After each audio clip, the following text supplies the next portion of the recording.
ప్రాంగణం భగవంతుని సృష్టికి తొలి వాకిలి. గగనం, భువనం, వాయు, అగ్ని, జలం అనే పంచభూతాలు విశ్వకర్త సృజనాలే. ఎవరూ రాయని ఒక అద్భుత సాహసగాథే ఈ ప్రపంచం. అందమైన ఈ ప్రపంచం పూలు, చెట్లు, పక్షులు, జంతువులు, నదీ నదాలు, పర్వతాలు, మైదానాలు అన్నీ అందమైనవే. మతం, కులం, రంగు, జాతి, రాజ్యం, భాష, సాంప్రదాయాలు, పేద గొప్ప అనే అవరోధాలు సృష్టికర్తకు లేవు. విశ్వంలోని సౌందర్యాన్ని కళ్ళతో చూసేందుకు, చెవులతో వినేందుకు హృదయాలను విప్పార్చుకోవాలి. అలా హృదయాలని విశాలపరుచుకొని గగనతలం వైపు చూద్దామా? అదిగో మిలమిలా మెరుస్తున్న తార, నూతన కాంతులీనుతున్న తార, ఒక మహానుభావుని జనన సువార్తను తెలియజేస్తున్న తార. ఎవరా మహానుభావుడు? భువిపై న్యాయం, ధర్మం, శాంతి, భద్రత, వివేకం నశించినప్పుడు ఇలాపైకి తన అంశని పంపిస్తానని ఆ భగవానుని వాక్కు ఎక్కడ జరిగిందో? ఇంకెక్కడ? బెత్లెహేము నగరములోని పూరిపాకలో మూగజీవులైన పశువుల మధ్య ఆ దేవదేవుడు తన కుమారుని జనన స్థలముగా ఎంచుకున్నాడు.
నిరాడంబరత, మూగ ప్రేమ భగవంతునికి ఇష్టమే కదా.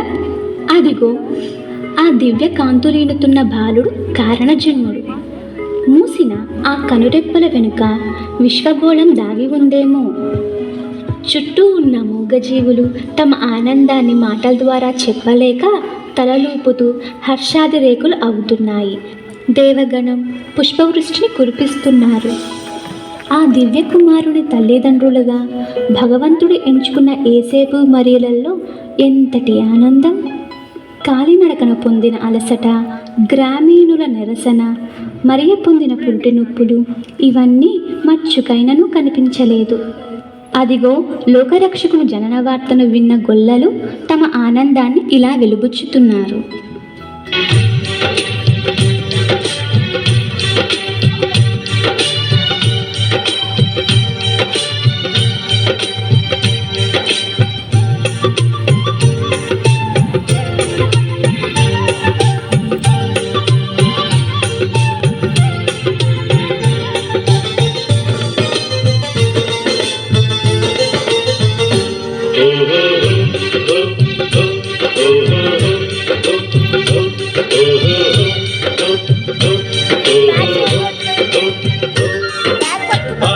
గొల్లలం పరమదేవుని భక్తులం, గొర్రెల కాపరులం, మేము గొర్రెల కాపరులం. ప్రాణమైన ఇస్తాము చిన్ని గొర్రెల కోసం పేదలము మేము, నిరుపేదలము మేము. పాలస్తీన గొల్లలం పరమదేవుని భక్తులం, గొర్రెల కాపరులం, మేము గొర్రెల కాపరులం. ప్రాణమైన ఇస్తాము చిన్ని గొర్రెల కోసం పేదలము మేము, నిరుపేదలము మేము.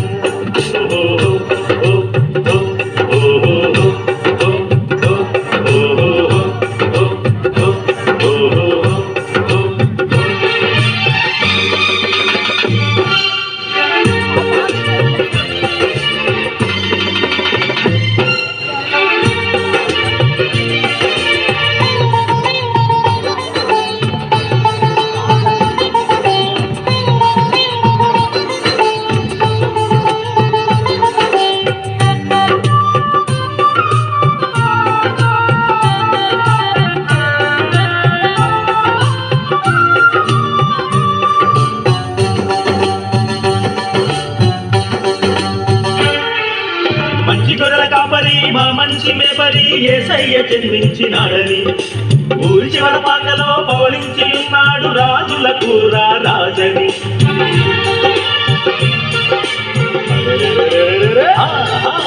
మంచి గొర్రెల కాపరి మా మంచి మేపరి యేసయ్య జన్మించినాడని ఊరి చివర పాకలో పవళించి ఉన్నాడు రాజులకు రాజని.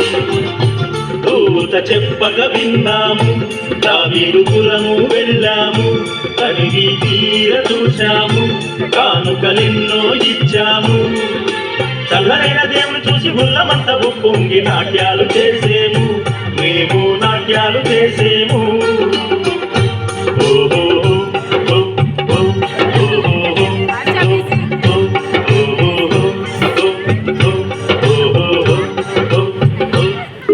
పశువులు, పక్షులు, పర్వతాలు, నదులు, గొల్లలు, పౌరులు దేవకుమారుని దర్శించి తమ ఆనందాన్ని వెలుబుచ్చడానికి తహతహలాడుతూ వస్తున్నారు. వారి కన్నులలో ఎంతటి నిర్భీతి, ఎంతటి ఆత్మస్థైర్యం! జ్ఞానులు తమ అహంకారాన్ని విడిచి ఆ దేవదేవుని దర్శించడానికి బయలుదేరారు.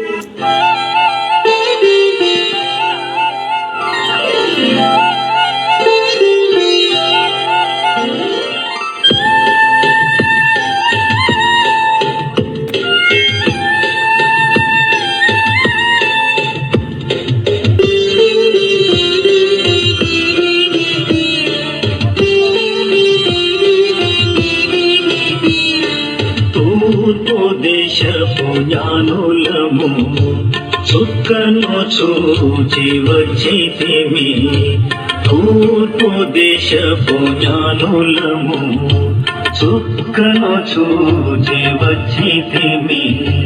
కొండలు లోయలెడారులు దాటి మేము వచ్చితిమి.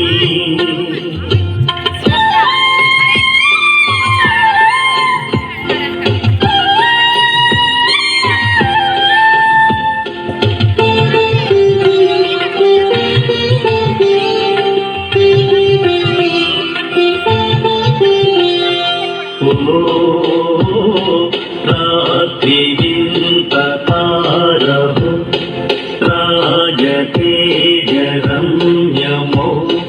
పశ్చిమ దిశ పోయి పోయి నడుపు మమ్ము శాంతికి.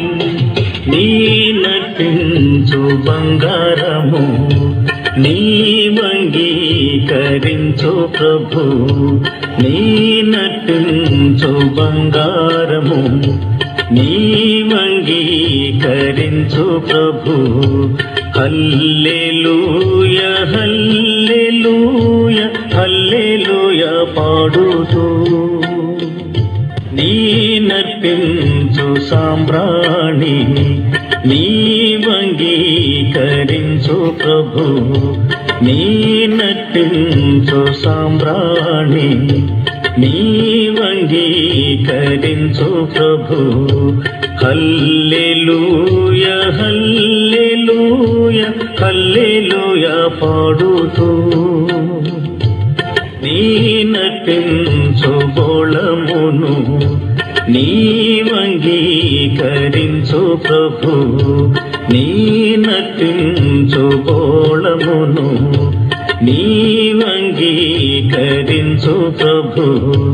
హల్లెలూయా హల్లెలూయా హల్లెలూయా పాడుతూ తూర్పు దేశపు జ్ఞానులము చుక్కను చూచి వచ్చితిమి.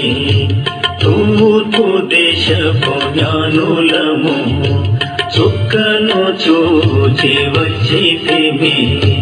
కొండలు లోయలెడారులు దాటి మేము వచ్చితిమి. ఆర్తబాను అనే జ్ఞాని దివ్యబాలుని జననమును కనులారా దర్శించి తరించాలని తన గ్రామం నుండి బయలుదేరాడు. కాలినడకన బయలుదేరిన ఆర్తబాను ఒక గ్రామం చేరుకున్నాడు. ఆ గ్రామానికి కొద్ది రోజుల క్రితమే తుఫాను వచ్చింది. ఒక ఇంటి ముందట అరుగు మీద కూర్చున్న ఆర్తబానుకు ఈ సంభాషణ వినిపిస్తుంది. ఏమండి ఏమండి ఏమండోయ్, నేను చెప్పేది వింటారా? పెళ్ళైన దగ్గర నుండి నువ్వు చెప్పడం నేను వినటం జరిగేదే కదా, మళ్ళీ కొత్తగా ఏముంది? తుఫాన్ బాధితుల వాళ్ళకి ప్రభుత్వం వారు కొంత డబ్బులు ఇస్తున్నారంట. మనకెందుకే, నాది గవర్నమెంట్ ఉద్యోగం కదా. కాస్త ఆఫీస్ ఫైల్ నుంచి తలెత్తి నా మాట వింటారా? అబ్బబ్బా, ఇసికించకు, సరిగ్గా చెప్పు. అవతల ఆఫీసులో ఇన్స్పెక్షన్ ఉంది. ఈ ఫైల్ పూర్తి చేయకపోతే ఆఫీసర్ చేత నాకు చివాట్లే. అబ్బా, అది కాదండి. ముందు మంచి టీ ఇవ్వు, తర్వాత నువ్వు ఏది చెప్తే అది వింటాను.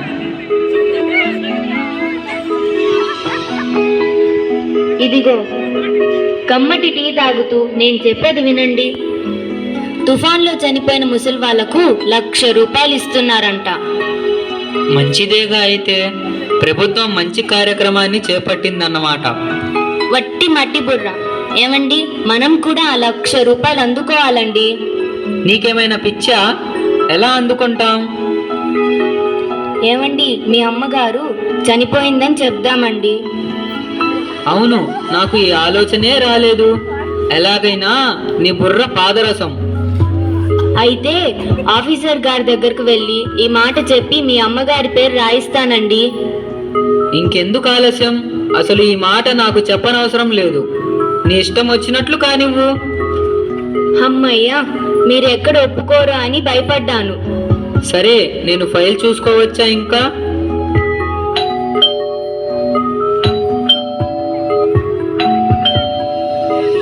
ఎవరో కాలింగ్ బెల్ కొడుతున్నారు, వెళ్ళి తలుపు తీ. సరేనండి. లోపలికి రావచ్చా? ఎవరండి మీరు? నా పేరు ఆర్తబాను. లోకరక్షకుని జనన వార్తను విని దర్శనార్థం కాలినడకన బయలుదేరాను.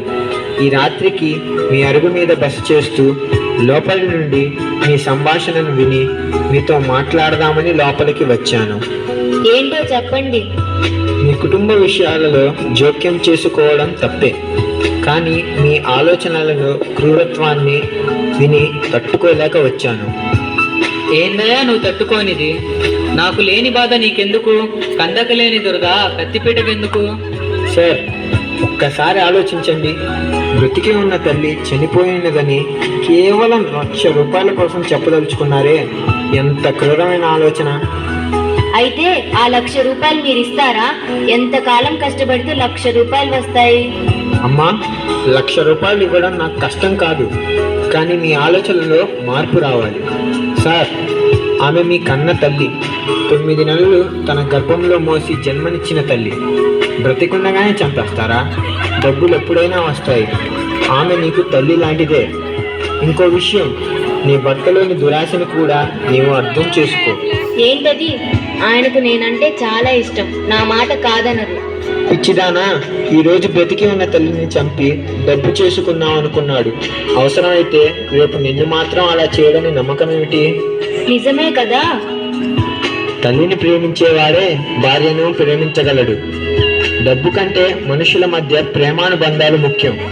ఆ డబ్బు అశాశ్వతం. తల్లిని మించిన దైవం లేదు.